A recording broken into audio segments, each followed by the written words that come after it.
네, 8시 35분입니다. 하태민 경제TV, 오늘은 1월 16일 화요일입니다. 여러분을 가장 사랑하는 방송, 여러분의 지킴이, 하태민 경제TV입니다. 자, 어제는요, 1월 셋째 월요일은 말틴 루터 킹 목사 데이라 그럽니다. 그래서 인권운동 하신 분이죠. 그래서 미국 시장 휴장했습니다. 어제 중국의 왕이 외교부장은 대만 죽음은 독립의 길이다. 대만 독립은 죽음의 길이다. 이런 동네 양아치 같은 얘기를 할 정도로 이건 외교적 언사가 아닌데 얼마나 중국이 시진핑 정권이 오만한지를 여실히 보여주는데요.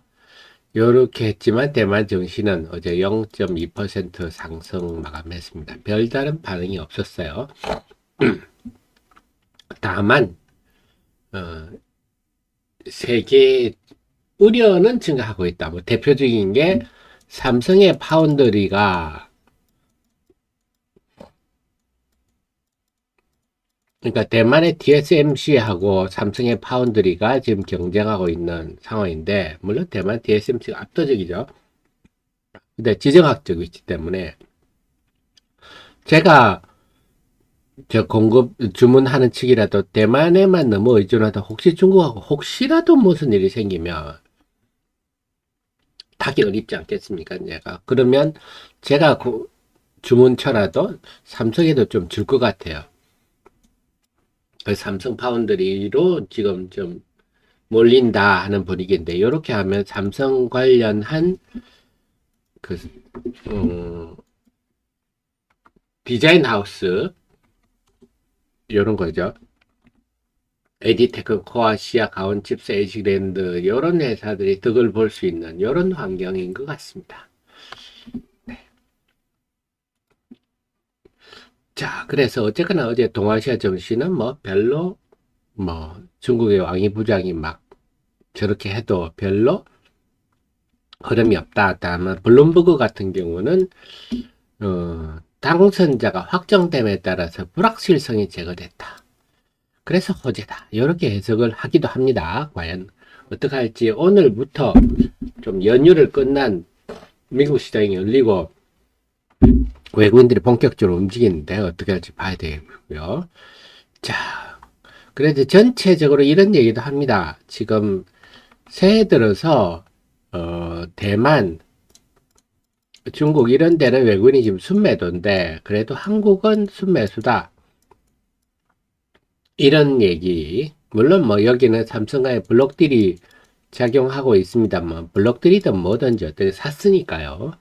이렇게 좀 긍정적으로 보는 시각도 있는데 참 우리 시장 새해도 참 힘드네요.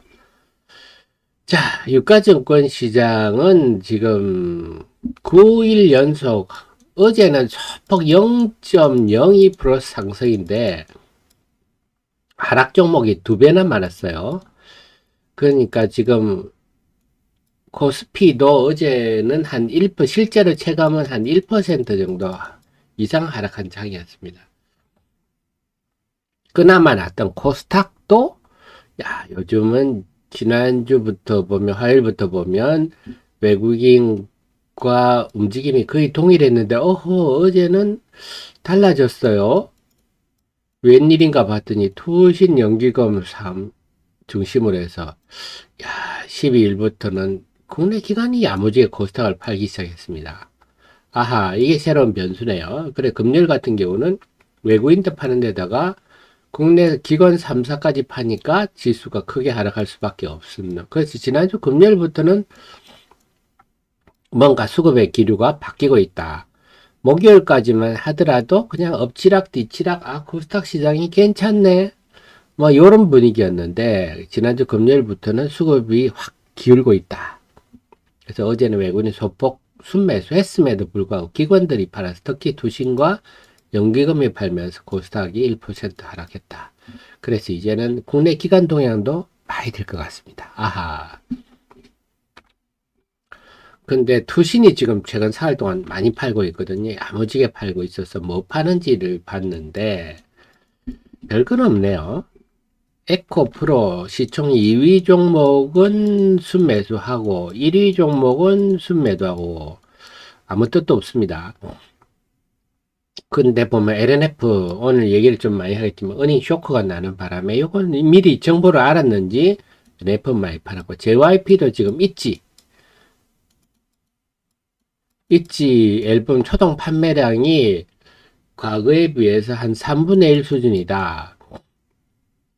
그래서 엔터도 조금 의문이다 이러면서 JYP 빠졌고요. 그렇습니다. 그러니까 이런 것들은 뭐 그러니까 두산 테스나 이런 것들도 두산 테스나 같은 거 지금 기관이 많이 파니까 투신이 많이 파니까 이 또 실적이 4분기 실적이 별론가 이런 걱정을 좀 하게 되네요. 자 그래서 좀 투신에 일단 보면은요 매수가 4월을 합쳐도 100억 이상 순매수한 종목 에코프로 하나뿐입니다. 기본적으로. 그러니까 좀 매수가 적다. 그래서 매도가 크게 나왔다. 상대적으로 이렇게 볼 수가 있겠고 두 번째는 에코프로는 사고 에코프로 BM을 판 걸로 봐서는 기본적으로는 업종이나 테마에 대해서 특별한 흐름은 없다. 근데 LNF, JYP에 대한 순매도를 볼 때는 좀 개별 종목에 실적에 초점을 좀 맞추는 느낌이구나. 그 개별 종목에 좀 대응을 하는구나. 그래서 지금 본격적인 투신의 매매를 보면 본격적으로 어닝 시즌에 들어갔구나. 그래서 이제는 투신이 파는 종목은 좀 신경을 좀 써야 되겠습니다. 이거 좀 실적이나 이런 거 좀 걱정되는 거 아니냐? 이렇게 보셔도 될 것 같아요. 대신에 투신이 사는 종목은 또 긍정적으로 볼 수도 있겠죠. 자, 그래서 새해는 출발이 참 무거운데 어제도 지금 보시면 어제 코스피가 0.02% 상승했지만 하락 종목이 훨씬 많았습니다. 2배 정도 많았어요. 그래서 실제로는 577개면 지난 10일 날 0.8% 빠질 때 하락 종목이 462, 금요일 날 0.6% 빠질 때 543, 이것들을 감안한다면 어제는 실질적으로 한 1% 이상 하락했다. 새해 개장일 빼고는 계속 하락하고 있다. 이렇게 봐도 될 것 같고요. 코스닥 시장은 말씀드린 대로 지난주 금요일부터 싹 달라지고 있다. 금요일 이전과 금요일 이후는 기류가 다른데 최근에 또 나흘 동안 보면 나흘 중에 3일이 4일 중에 3일이 하락 종목 수가 1000개가 넘는다. 이거 상당히 약세란 뜻입니다.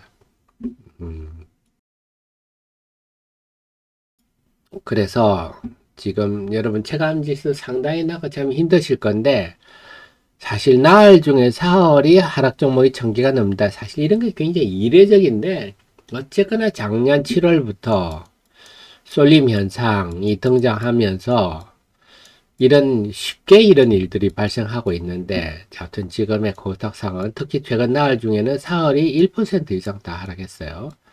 그 코스닥 시장은 상당히 지금 갑자기 무거워지고 있다. 특히 금요일부터 기류가 달라지고 있다. 상당히 거기다가 지금 이제 LNF 오늘 얘기를 좀 많이 하겠는데 LNF가 우리가 나쁠 줄은 알았어요. 나쁠 줄은 알고 그동안 계속 내려왔는데 이렇게 나쁠 줄은 몰랐네요. 2,800억 대출 한 60억대 정도 4분기에 60억대 정도 흑자를 예상했는데 2,800억이나 그래서 4분기 실적을 한번 이 실적 내용을 보니까요. 여기 내용을 보니까 제품 평가 손실 제품 평가 손실 요게 900억 그 다음에 원재료 평가 손실 이게 1603억 요거는 일시적이다. 그런데 사실은 일시적이라고 간단히 넘길 일은 아니다. 제품 평가 손실이란 건 제품 재고가 많다는 뜻이거든요. 네, 원재료도 마찬가지입니다. 원재료도 재고가 많다는 뜻인데 이게 뭐 다시 회복하고 이런 거 아니에요. 이건 뭐 지금의 요것들은 보통 분기당 다 반영이 돼 버리기 때문에 그냥 이걸로 끝 회복되고 뭐 이럴 거 아닙니다. 이 손실이 크게 발생했는데 중요한 거는 이게 아니라 지금 가장 중요한 거는요. 자, 한번 보겠습니다. 매출입니다. 매출. 공시를 보면요. 매출이 47%나 줄었어요. 47%. 이게 제일 중요한 거죠. 매출이 이렇게 급감을 했다. 매출이 반토막 났다 하는 거죠. 뭐 적자는 적자고 매출이 이렇게 반토막 났다 하는 게 이게 핵심입니다. 첫째. 그래서 물건은 안 팔리고 네, 재고는 많고 재고에 따른 손실은 발생하고 최악이죠. 그래서 나쁠 줄 알았는데 이렇게까지 나쁠 줄은 몰랐다. 이런 입장이 되겠고, 그럼 에코프로 BM도 지금 4분기에 영업 적자가 한 373억 정도 예상되는데, 예, LNF가 저렇게 4분기에 2,800억이 나는데, 에코프로가 373억, 이거보다 훨씬 더 나겠지. 이런 걱정이 드는 건 상식적이지 않습니까? 네, 그렇습니다. 지금 에코프로 BM도 상당히 안 좋지 않겠느냐. 자, 그러면서 제가 그동안에 우리 정혜원님, 프로연님, CEO님께 늘 그 말씀 드렸습니다. 제가 2차 전지 산업에 대해 중국의 2차 전지 산업, 중국이 우리보다 훨씬 체계화되어 있죠. 첫째가 수익성이 분리막이 제일 좋다. 그 다음에 전해액, 리튬이온이 수익률이 좋고, 세 번째가 음극재. 자, 저 밑에 양극재, 동박 이런 거는 영업이익률이 형편없다. 1, 2%, 2%, 3% 수준이다. 그래서 분리막 전해액, 음극재 중심으로 물론 2차 전지가 나빠지면요. 이 분리막 전해액, 음극재도 실적이 나빠지겠죠. 그건 당연한 얘기입니다. 나빠지는데 자, 영업이익률이라는 거는요. 영업이익률이 높은 회사와 낮은 회사는 불황이 올 때 완전히 달라집니다. 그래서 영업이익률이 낮은 회사는요, 조금만 업황이 기울어도 평안합니다. 영업이익률이 높은 회사는요, 당연히 업황이 나빠지면 영업이익률이 줄어들면서 힘들지만 상대적으로 버틸 수 있죠. 완전 차이가 납니다. 그래서 지금 LNF 같은 게 대표적인 사례죠. 영업이익률이 원래 제가 늘 말씀드렸지만 이 양극재 산업이랑은 70%가 원재력 가격입니다. 전구체죠. 니켈, 코발트, 망간입니다. 그럼 나머지 30% 가지고 종업원 월급도 주고 세금도 내고 전기요금도 내고 수도요금도 내고 뭐 등등을 해야 되는 게 여기서 과연 몇 프로 남겠습니까? 그래서 가공마진 한 3에서 5% 정도 먹는 게 이 사업 비즈니스 모델입니다. 그냥 요 정도 먹는 거예요, 기본적으로. 근데 그동안에 워낙 성장성이 기대감이 높아서 막 PER이 높게 반영하다가 지금 성장성이 기울기가 확 낮춰지고 있다 그랬지 않습니까? 그러면 이런 업종들은요, 실적도 급속히 낮지만 PER이 굉장히 낮아집니다. 기대감이 낮아지면. 그래서 지금 그래서 제가 그동안 양극재 이런 거는 피하십시오 이런 말씀 드렸던 게 같은 2차 전지를 하려면 분리막이나 전해액, 음극재 이쪽을 해도 방어가 될까 말까 한데요. 이게 현실화되고 있다 보시면 됩니다. 우리 하 대표가 늘 분석해 준 그런 일이 현실화되는구나. 그래서 뭐 올해는 회복될 겁니다 하는데 네, 그런 얘기는 정말 막연한 희망 고문이죠. 올해는 될 겁니다. 통신 장비, 우리 맨날 참 미안한 얘기, 그분 열심히 하시겠지만, H모 증권의 애널리스트는 맨날 통신 장비 올해는 좋아진다, 올해는 좋아진다. 몇 년째 지금 희망 고문 해가지고 엉망이 됐거든요. 그래, 올해는 좋아진다. 그거는 가봐야 되는 일이고, 지금 LNF는 상황이, 앞으로 여러분들이 보실 때도, 이런 것들을 유심히, 그랬구나. 그래서 같은 업종에 대해서도, 당연히 영업이익률이 높다는 거는요, 그만한 마진을 받을 가치가 있는 기업이라 뜻 아닙니까? 그 반도체 장비 같은 건데 HPSP 같은 건 영업률이 엄청 높거든요. 그만큼 이 회사는 네, HPSP는 그만큼 세계 유일하고 비싸게 받아도 지금 삼성전자 하이닉스가 뭐라고 못하는 그런 기술력을 갖고 있는 제품이니까 영업이익률이 높은 거고, 예를 들면 원익 IPS 같은 경우는 쉽게 적자 전환 해버리잖아요. 그러면 원익 IPS 같은 경우는 상대적으로 기술력이 낮은 제품을 하다 보니까 가격 후려치고, 네, 그러다가 업황이 조금만 나빠지면 금방 적자로 기울고, 원익 IPS는 적자지만 HPSP는 계속 영업이익률이 고공행진을 하고 있거든요. 그래서 영업이익률이 모든 걸 말해준다. 그 다음에 루셀마님, 네, 지금 그 다음에 지금 보면요, 최근에 제가 여러분 설명드리면서 에코앤드림 설명을 좀 드렸었죠. 그러면서 에코앤드림이 참 주주들을 참 희망 고문해오던 회사다. 도대체 유미코랑 언제 계약되냐, 하냐, 뭐 이런 건데, 지금 드디어 이게 계약이 되는 걸로 나옵니다. 그러니까 주식이 90도로 올라가죠. 그래서 그동안 제가 에코앤드림 설명을 쭉 드리면 여러 번 설명을 드렸습니다. 계약만 되면 난리 날 거다 하는데 난리 나고 있는데, 저는 앞으로도 더 우상향할 걸로 예상이 됩니다. 에코앤드림이 드디어 유미코랑 2년 만에 언제 되냐 하는데, 그래서 우리 루셀마님도 마찬가지예요. 하이드로리튬 상장 폐지 그런 얘기는 뭐 지금은 아무 근거 없는 얘기라서 그건 앞으로 지켜봐야 되겠고요.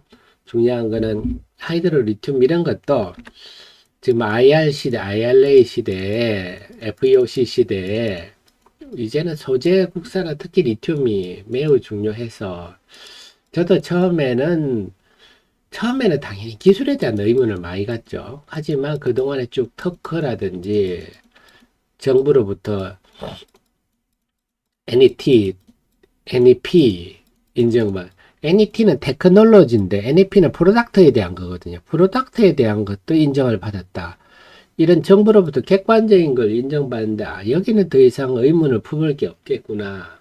거의 여기서 의문을 품는다면 비현실적이겠구나 생각하고, 중요한 건 이제 공급계약, 에코앤드림 똑같아요. 공급계약이 나오면 이렇게 될 수도 있는데 어떻게 될까 하는 건데, 참 말이 많습니다. 말이 많고, 특히 변익성 회장이 이제 돌아가시면서 더 말이 좀 많아지는 것 같아요.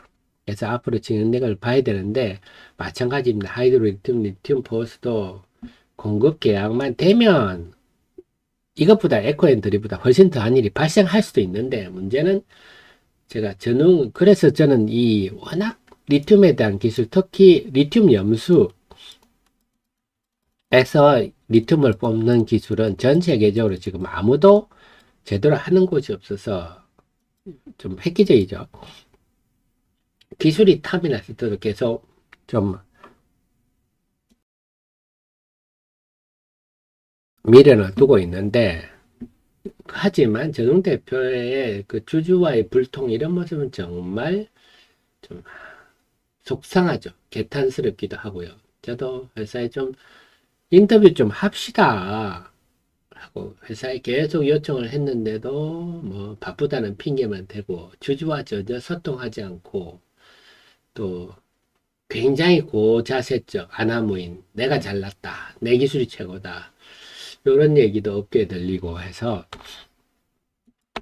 그런 태도는 정말 마음에 안 듭니다. 잘 됐으면 좋겠지만요. 그래서 과연 이 집도 마찬가지예요. 지금은 그런 논의를, 그런 생각을 할 게 아니라 과연 공급계약이 나올 것인가? 그게 초점을 맞추고 앞으로 벌어지는 일에 대응을 하는데, 아무튼 저는 뭐 말씀드렸지만 1월 말 정도까지 뭐가 나와야 된다 하는 입장입니다. 1월 말 정도까지 나와야 지금 우리 루셀만님 말씀처럼 그 회계감사도 무난히 넘어갈 거고 등등이 될 것 같은데, 되면 에코앤드림 같은 일이 벌어질 수는 있습니다. 네, 만약에 이런 말까지 안 나오면 글쎄요. 자, 어떤 저는 그 양반 한번 만나봤으면 좋겠는데 우리 엔캠이나 중앙첨단 소재의 주주에 대한 태도의 한 30%만 좀 해주더라도 괜찮을 건데 얼마나 많은 주주가 지금 스트레스 받고 있는데 말이죠. 참 제가 뭐 우리도 겪어 이 박사란 분들은 정말 자존감 높고 참 그렇습니다. 자, 그래서 에코앤드림을 보면서 제가 우리 방송 때 지난주 사실은 요날 제가 또 한 번 더 그날 설명드렸죠. 방송 때 오르고 있는데 그 배경을 설명하면서 유미코랑 대기만 되면 이거는 대박입니다 말씀을 드렸는데 이런 일이 발생하고 있는데 이제 에코앤드림은 자리 잡았죠. 그동안 에코앤드림 적자거든요. 적자고 도대체 되는 거야? 이랬는데 됩니까? 이제는 완전히 에코앤드림은 전구체 회사로 확실히 자리 잡았다. 볼 수 있겠습니다. 완전히 이제 달라졌어요. 자, 이런 일이 좀 벌어져서, 네, 우리 좀, 루살마님도 막 좀 기쁘고, 주주들 기쁘고 그런 일이 좀 벌어졌으면 좋겠는데, 참, 주주들한테 되돌아보면 정말 화가 난다! 네. 잘 됐으면 좋겠습니다. 계속 진행되는 뉴스 나오면 제가 여러분께 해설하는 설명을 드리겠는데, 자, 이런 말까지 한번 지켜보시죠. 자, 그래서 오늘은 결론은 에코앤드림이 어닝 쇼크인데요. LNF가 어닝 쇼크인데 지금 4% 어제 시간으로 4% 빠졌었는데요. 에코앤드림은 일시적 손실로 넘어갈 일이 아닙니다. 요 상당히 알맹이 있는 악재고 이건 LNF에만 해당하는 일이 아니고 네, 양극재 전반에 해당하는 거고요.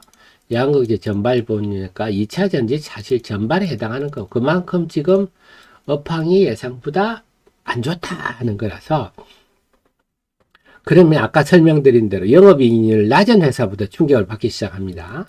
동박 양극재부터 이제 쭉쭉 올라오는 거죠.